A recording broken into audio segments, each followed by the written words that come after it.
להגיד מי הוא היה? וואו, איזה שאלה. היינו הולכים למשחקים של מכבי. הוא מאוד אהב לגו. כל דבר שעושים בחיים, לפעמים נזכרים שהם לא יעשו את זה כבר. היה יושב ביציע ה-11, זה יציע של המשוגעים. את רק נותנת לו כלי נגינה והוא מתחיל לנגן.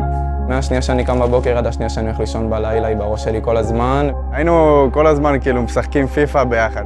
בעיקר בימי הולדת, כשהבן שלי חוגג והוא לא נמצא, קצת תחושה של החמצה. הייתי אומרת לו שישמור עליי, כי קשה כאן, בלעדיו. חי חיים כל כך קצרים מדי, אבל אפשר עדיין ללמוד ממנו כל כך הרבה. השלמנו ביחד בבגרות ל5 יחידות אנגלית מ4. הוא ישר תמיד התנדב לכל דבר ראשון. מלא רוך וכבוד לזולת. לא אמרתי לו כמה אני אוהב אותו מספיק, או כמה אני מעריך אותו, כמה למדתי ממנו על החיים. זה הבן אדם, הוא כל כך חי, שזה לא הגיוני שהוא לא פה. וליוויתי אותו לאורך כל השירות, כל הדרך, בעצם עד הסוף. שאני לא אקע